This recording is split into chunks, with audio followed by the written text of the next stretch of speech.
What's going on, guys? Welcome back to a brand new video. So today what I have for you guys is the official multiplayer and zombies blog post. So the image you see here, this is the official key art. So you have Hudson on the left and then Mace on the right. Looks like they're facing off. And then this is the photo of the roadmap. By the way, you'll notice here this is only for multiplayer and zombies, and there's a lot of content. So it looks like it's gonna be a good season. But anyways, here's what we have. So it says Call of Duty Season 3, the multiplayer maps.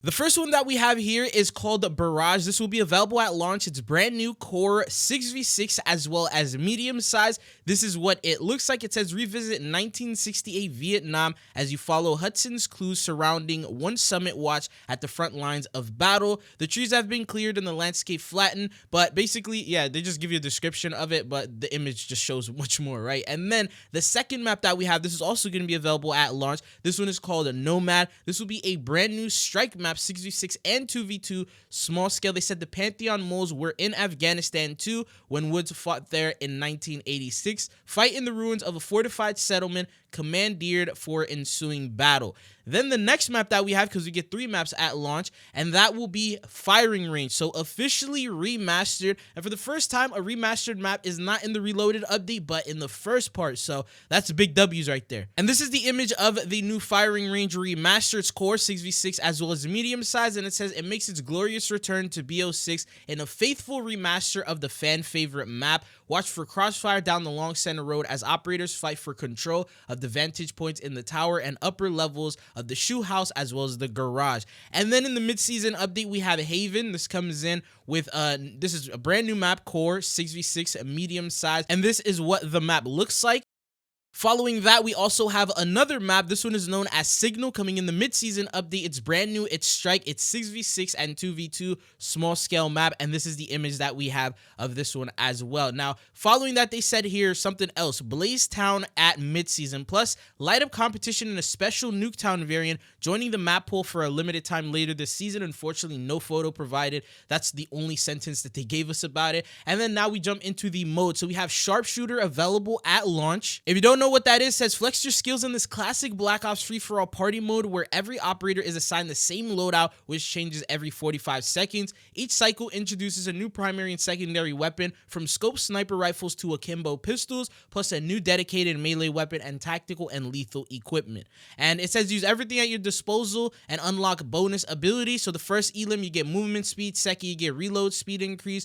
Third, increase sprint recovery. Fourth, increase ADS. And then fifth, earn double score for eliminating enemies. The next mode that we have is the Return of Demolition, available during launch window. Alternate between attacking and defending 2 bomb sites. The attacking team must destroy both bomb sites to win the round, gaining a time bonus after detonating the first site. All attacking operators spawn with a bomb and respawns are active. And in the mid-season, it says joint operations, new limited time mode in the mid-season. Leave the enemy up in smoke in this limited time mode that tests teams with a gauntlet of 5 core mode variants in a single match. So you have Head Stash, TDM, Inhalation, Domination, Hotbox, Hardpoint, Very High Target, HVT, and Munchie's Kill confirmed. So that has to do with the 420 event that we sort of touched up on for the Warzone side of things. And then they said additional gameplay features. So there's a new perk. This one is called Close Shave, available at launch with an event reward. Its Enforcer automatically use your dedicated melee attack. When you perform a weapon butt attack, simply tap the melee button to attack like the old days.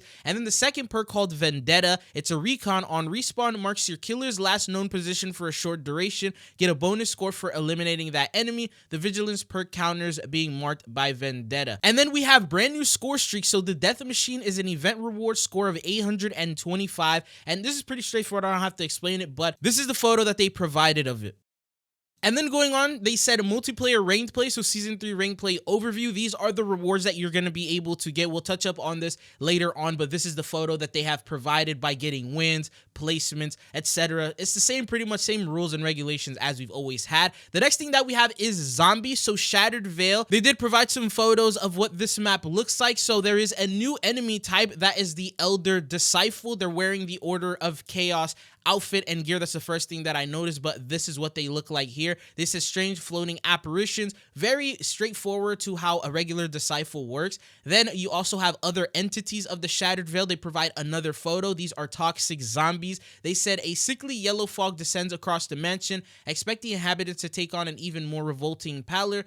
easily identifiable due to their greenish hue and more skeletal exterior. These glowing ghouls are joined by a variety of Project Janus scientists and military personnel. And then going on to the next thing that we have, the new Wonder Weapon. So the Raygun Mark II officially returns alongside multiple other variants. So this is the photo that they have provided, and basically exactly like the leaks, and there were 3 variants that we talked about. So it says, provided you're blank, you can experiment with additional 3 variants of the Raygun Mark II. First off, you have the W, offering similar bullet patterns to a submachine gun. This also has a random chance to ignite enemies. The P variant, shooting ammunition like a shotgun with a chance to spawn in a sigil with the ability to grant invulnerability to the player standing on it for a limited time. Then R, dropping zombies with a marksman rifle-like discharge, expect a chance to spread a plague infection that can inflict area of effect damage. Now we do have a second Wonder Weapon. That is the Wunderwaffe DG2. Once again, another priorly leaked weapon. Take more electrifying approach to your undead denizen disposal with the original Wunderwaffe DG2, and that's the photo that they have provided.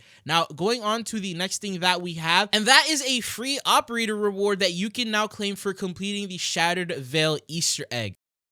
This is the PH Deadly Carver reward skin. By completing the main quest, you will be able to unlock this operator. So for the first time in a couple of seasons, we finally have a free operator reward, which I think is a massive W. Now going on to the next thing, it says additional Perca-Cola double tap. So this officially returns once again based on the leaks, and you guys already know how this works, but these are the images that they have provided of double tap. It's available in the Shattered Veil along with all other previously accessible zombie perks, and it's also available on other maps. So just to give you that idea. And then these are the augments for, so they provided a photo, and then it says double jeopardy, normal zombies at low health have a chance to die immediately when shot. Double impact, double hits on the same target in quick succession to deal more damage.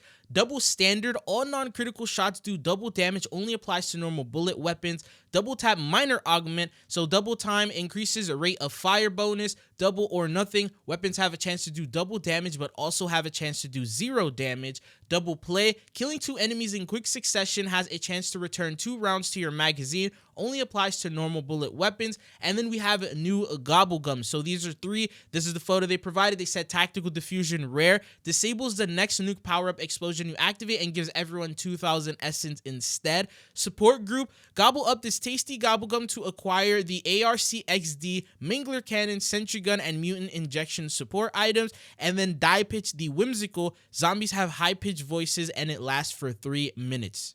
Now, the last thing that we have is the general content coming in. So just a reminder, we have some DLC weapons. The first one is the primary weapon Kilo 141 launch. If you don't know how to unlock this, be sure to check out the Return to Verdansk event video that I covered, because that's the way that you get it. Then we have another weapon that is the CR56 AMAX that will also be available at launch. This will be in the battle pass in page number 60 high value tier reward, and it is also going to have a blueprint within there. It has a total of 42 levels, 3 mags, and a mag size of 30. The next item that we have is the HDR Sniper, available in Battle Pass page 3 as the high value target tier reward, and it's also on page 11 of the Battle Pass as a blueprint. A total of 38 levels, and then a max size of 5. We also have the Kali Sticks, a total of 30 levels, mastery badges, attachments none, and then customized option camos. It's a 2-hit kill, extremely fast attack speed, as well as short range, and this is also an event reward for the Return to Verdansk event. And then the next thing coming in later in the mid-season, which we didn't get to see before, SMG. This is also an event reward, a total of 37 levels, and then it also has a max size of 38. So it looks like this weapon actually returned, and we sort of saw teasers of this previously. There's also going to be a new special weapon coming in, the Nail Gun in season. This is a special event reward as well, with a total of 30 levels and a max size of 15. Full auto nail gun, high damage at close range with fast handling speeds and very low muzzle velocity. And then we also have new weapon attachments. So here is a photo right here. We have the monolithic suppressor officially returning. We then also have the SWAT 556 GRAW conversion. So basically it turns it into the GRAW for the SWAT. And then we have the C9 10mm auto 30-round mag. We then get the Goblin MK2762 mini rocket conversion, which it says converts the Goblin MK2 into a fully automatic weapon with explosive rocket ammunition. Splash damage capabilities come at the expense of bullet velocity and the rate of fire, equips a new default barrel and mag, blocks barrel, muzzle, and mag attachments. And then we have a new feature. So we have base blueprint swap. This is a completely new feature, looks crazy. And it says right here, you're now able to customize any Black Ops 6 base weapon or weapon blueprint with a skin you've unlocked or purchased across multiplayer, zombies, and Warzone. For base weapons, you can only change the skin of the base weapon, not any attachments. For blueprints, you can customize the skin with any other existing attachments. And then we also have the Camo Hub.